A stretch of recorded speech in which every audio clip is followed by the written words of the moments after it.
Hi, this is Janaki. ఈరోజు మనము Python basics నేర్చుకున్నాము. అలాగే పైథాన్ నేర్చుకోవడానికి కావాల్సిన సాఫ్ట్వేర్స్ ఎట్లా డౌన్లోడ్ చేసుకోవాలి అనే విషయాన్ని కూడా ఈరోజు మనం తెలుసుకుందాము. ఇక్కడ మీకు స్క్రీన్ మీద ఒక స్క్రీన్ కనిపిస్తుంది కదండి. మరి ఇప్పుడు ఇక్కడున్న మనం అనకొండ అనే సాఫ్ట్వేర్ని డౌన్లోడ్ చేసుకోవాలంటే మీకు కింద డిస్క్రిప్షన్లో నేను ఒక లింక్ ఇచ్చింటాను. ఆ లింక్ మీరు ఓపెన్ చేస్తే మీకు ఇక్కడ కనిపిస్తున్న ఈ యొక్క సైట్ అనేది గూగుల్లో మీకు ఓపెన్ అవుతుంది. ఓపెన్ అయిన తర్వాత ఇక్కడ డౌన్లోడెడ్ నౌ తర్వాత ఇక్కడ అనకొండ ఇన్స్టాలర్ అని చూపిస్తుంది కదా, విండోస్, మ్యాక్, లినక్స్. సో ఇక్కడ మీరు యూజ్ చేసే సిస్టమ్ యొక్క ఆపరేటింగ్ సిస్టమ్ ఏదైతే దానికి తగినటువంటి సాఫ్ట్వేర్ మీరు డౌన్లోడ్ చేసుకోండి. ఇప్పుడు ఎగ్జాంపుల్ నేను ఇక్కడ విండోస్ వాడుతున్నాను. విండోస్లో వచ్చేసి ఇక్కడ ఉంది కదా Python 3.11 and 64-bit graphical installer ఉంది. దీని మీద మీరు క్లిక్ చేసినారనుకోండి, అనకొండ సాఫ్ట్వేర్ అనేది డౌన్లోడ్ అవుతుంది. మీరు డౌన్లోడ్ అయిన తర్వాత దాని మీద డబుల్ క్లిక్ ఇచ్చిన తర్వాత జస్ట్ నెక్స్ట్ అని ఇచ్చుకుంటూ వెళ్ళండి. తర్వాత సాఫ్ట్వేర్ అనేది మీకు ఇన్స్టాల్ అయిపోతుంది. ఇన్స్టాల్ అవ్వలేదు, ఒకవేళ ఎర్రర్ వస్తుంది అంటే ఆల్రెడీ మీరు ఏమైనా అనకొండ రిలేటెడ్ ఏమైనా సాఫ్ట్వేర్స్ ఇన్స్టాల్ చేశారేమో చూసుకోండి ఒకసారి. అలాగే సిస్టమ్ కాన్ఫిగరేషన్ కూడా ఒకసారి చెక్ చేసుకోండి. ఇన్స్టాల్ అవ్వకుండా ప్రాబ్లం ఏదైనా ఉంది అంటే మ్యాక్సిమం అయితే మరి ఇన్స్టాల్ అవుతుంది. ఇన్స్టాల్ అయిన తర్వాత ఇక్కడ సెర్చ్ బార్ ఉంది కదండి, సెర్చ్ బార్లో అనకొండ అని టైప్ చేయండి. అనకొండ అని టైప్ చేసిన వెంటనే ఇక్కడ అనకొండ నావిగేటర్ కనిపిస్తుంది, అనకొండ ప్రమోట్ కనిపిస్తుంది, అనకొండ పవర్ షెల్ అని కనిపిస్తుంది. సో ఈ రెండిటితో మనకేం అవసరం లేదు, కానీ ఇక్కడ అనకొండ నావిగేటర్ ఉంది కదండి, అనకొండ నావిగేటర్ని మనం ఓపెన్ చేసిన వెంటనే ఆల్రెడీ నేను ఓపెన్ చేశాను. సో ఇలాగ ఓపెన్ అవుతుంది. ఈ అనకొండ నావిగేటర్ ఓపెన్ చేసిన వెంటనే దీంట్లో చాలా ఉంటున్నాయి మళ్ళీ. సో దీంట్లో ఏం చేస్తారంటే మీకు ఇక్కడ జూపిటర్ నోట్బుక్ ఉంది కదా, ఈ జూపిటర్ నోట్బుక్ మీద లాంచ్ అని ఉంది కదా, లాంచ్ మీద క్లిక్ చేయండి. ఓకేనా? లాంచ్ మీద క్లిక్ చేసిన తర్వాత మీకు జూపిటర్ నోట్బుక్ అనేది ఇలాగ ఓపెన్ అవుతుంది. ఇలాగ ఓపెన్ అయినప్పుడు ఫస్ట్ మీరు ఏంటంటే ఇక్కడ ఏమున్నాయి ఒకసారి జస్ట్ అబ్జర్వ్ చేయండి. ఫైల్ మెనూ ఉంది, వ్యూ ఉంది, తర్వాత సెట్టింగ్స్ ఉంది, హెల్ప్, మళ్ళీ ఫైల్స్ ఉన్నాయి, రన్నింగ్ ఉంది, open, download, rename, duplicate, delete. ఇక్కడ చూస్తే న్యూ ఉంది, అప్లోడ్ ఉంది, ఇక్కడ మళ్ళీ రిఫ్రెష్ ఉంది. ఓకేనా? ఇక్కడ చూసారా, ఇక్కడ ఒకటి ఉంది చూడండి, జూపిటర్ సర్వర్ రూట్ అని ఉంది. సో దీని మీద మీరు క్లిక్ చేసిన వెంటనే ఇక్కడ మీకు ఆల్రెడీ ఆ సిస్టంలో ఉన్న ఫోల్డర్స్ అన్నీ కూడా మీకు కనిపిస్తుంటాయి. ఇప్పుడు ఎగ్జాంపుల్ నేను ఏం చేస్తాను అంటే డెస్క్టాప్ మీద నేను ఆన్ గోయింగ్ క్లాస్ అనేది ఓన్లీ పైథాన్ క్లాసెస్కి మాత్రమే ఒక ఫోల్డర్ క్రియేట్ చేశాను. సో మీరు కూడా ఎక్కడైతే ఫైల్స్ మీరు సేవ్ చేయాలనుకుంటున్నారో అక్కడ మీరు C డ్రైవ్, Dలో కానీ Fలో కానీ ఎక్కడైతే అక్కడ మరి మీరు సేవ్ చేసుకోండి, ఫోల్డర్ క్రియేట్ చేయండి. అయితే ఇక్కడ నాకు తెలిసి ఇక్కడ జూపిటర్ నోట్బుక్లో ఇక్కడైతే గాన ఇక్కడ జూపిటర్ సర్వర్ రూట్లో సి కాకుండా DEFలో ఉన్న ఫోల్డర్స్ అయితే ఇక్కడ కనిపించలేదు. సో మీరు డెస్క్టాప్ మీద కానీ డౌన్లోడ్లో కానీ ఫోల్డర్ క్రియేట్ చేయండి. ఇప్పుడు నేను డెస్క్టాప్ మీద ఫోల్డర్ క్రియేట్ చేశాను అనమాట. ఈ డెస్క్టాప్ ఓపెన్ చేసిన తర్వాత నా ఫోల్డర్ నేమ్ ఏమి ఇచ్చాను, ఆన్ గోయింగ్ క్లాస్ ఇచ్చాను. ఆన్ గోయింగ్ క్లాస్ ఇచ్చిన వెంటనే ఇలాగా ఫైల్స్ మీకు కనిపిస్తాయి. నాకు ఏ ఫైల్ కావాలంటే ఆ ఫైల్. సో ఇప్పుడు ఎగ్జాంపుల్ నేను వచ్చేసి ఇప్పుడు సో నేను ఏ క్లాస్ ఓపెన్ కావాలంటే ఆ క్లాస్ ఓపెన్ చేస్తాను. సో ఇప్పుడు నేను న్యూది క్రియేట్ చేస్తున్నాను. సో ఇక్కడ ఆల్రెడీ కాకుండా ఇక్కడ ఆన్ గోయింగ్ క్లాస్ ఉంది కదా, desktop on going class click చేసేసి తర్వాత న్యూలోకి వెళ్తున్నాను. న్యూ అని క్లిక్ చేసిన ఇక్కడ నోట్బుక్ ఉంది. ఓకేనా? నోట్బుక్ అని క్లిక్ చేయండి.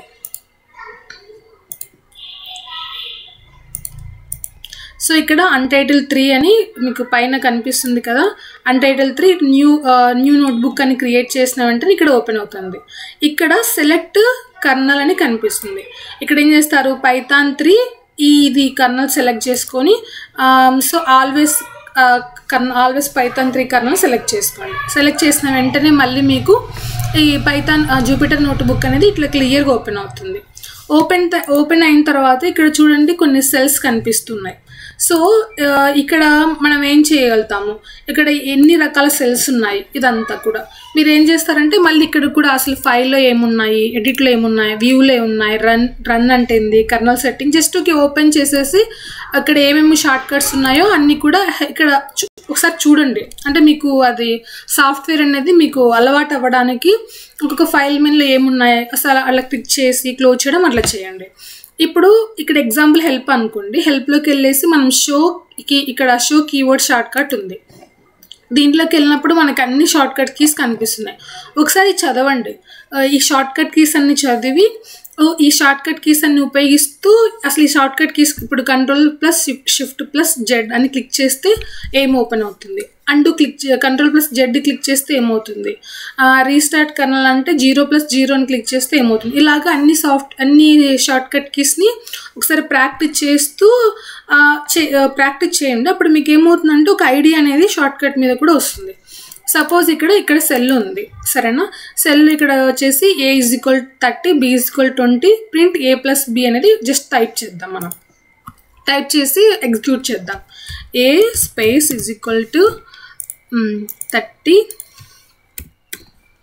Enter, B small b = 20 next వచ్చేసి print A+B, next print A+B.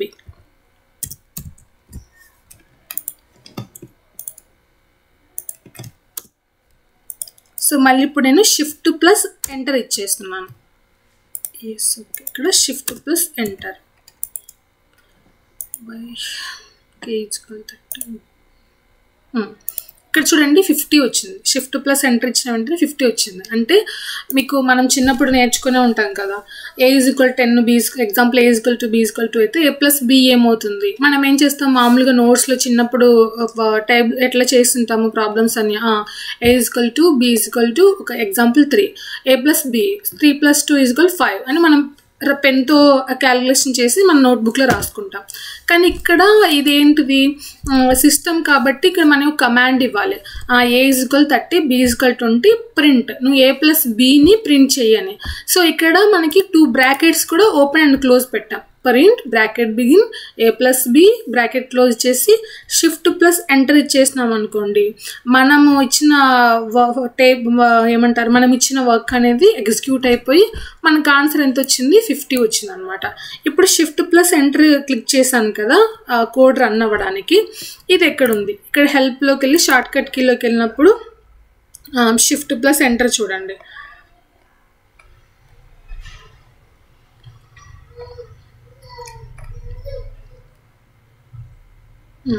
So run selected cell.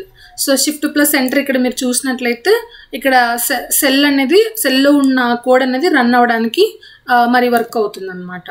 Okay, so ఇలాగా మీరు ఇంకా A = 20 వేరేది ఇచ్చేసి మీరు ఒకసారి ప్రాక్టీస్ చేయొచ్చు. ఈ నోట్బుక్ నేను మీకు కింద డిస్క్రిప్షన్లో కూడా పెడతాను, కాంటే డౌన్లోడ్ చేసుకొని మీరు చూసుకోవచ్చు. తర్వాత ఇక్కడ టైప్స్ ఆఫ్ సెల్, మామూలుగా ఎన్ని సెల్స్ ఉంటాయి, ఇప్పుడు మనం దీన్ని ఏమన్నాం, దీన్ని ఒక సెల్ అన్నాం. ఈ సెల్లో ఎన్ని రకాల సెల్స్ ఉంటాయి. సో ఒకటి కోడింగ్ సెల్స్ ఉంటుంది, రెండోది మార్క్డౌన్ సెల్ ఉంటుంది. ఈ కోడింగ్ సెల్ ఏంటంటే where you can only right Python.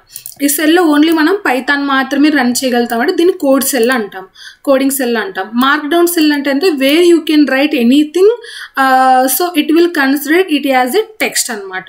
అంటే ఇక్కడ కోడ్ రాస్తాం. అలాగే మనం హెడ్డింగ్ పెట్టాలనుకున్నాం అనుకోండి, హెడ్డింగ్ ఎలా కోడ్లో మనం హెడ్డింగ్ పెట్టడానికి ఉండదు. సపోజ్ ఇక్కడ నేను హెడ్డింగ్ అని పెట్టాను, హెడ్డింగ్ 1 అని పెట్టేసి Shift+Enter ఇచ్చాను. ఏమొచ్చింది, ఇక్కడ ఇన్వాలిడ్ సింటాక్స్ అని వచ్చింది. అంటే మనం కోడింగ్ సెల్లోకి వెళ్ళేసి హెడ్డింగ్ని మనం type చేయలేమన్నమాట.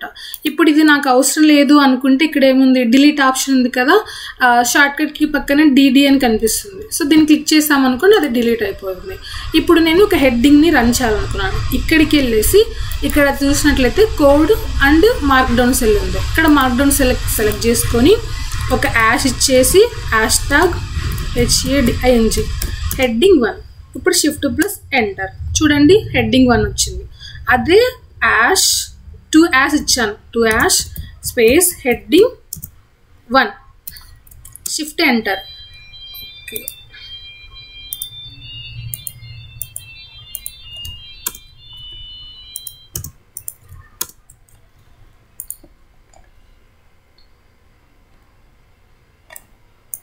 Okay sorry space heading 1. Okay ఇప్పుడు మళ్ళీ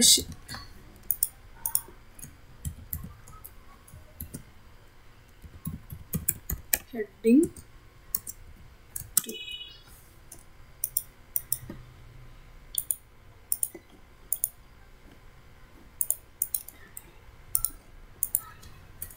సరే ఇక్కడ మార్క్డౌన్ సెలెక్ట్ చేసుకొని హ్యాష్‌ట్యాగ్ హెడ్డింగ్ 1. సో హెడ్డింగ్ 1 అనేది మనకి ఇట్లా అయిపోయింది. మళ్ళీ మార్క్డౌన్ సెల్ సెలెక్ట్ చేసుకొని ఇక్కడ #2 స్పేస్ హెడ్డింగ్ 2.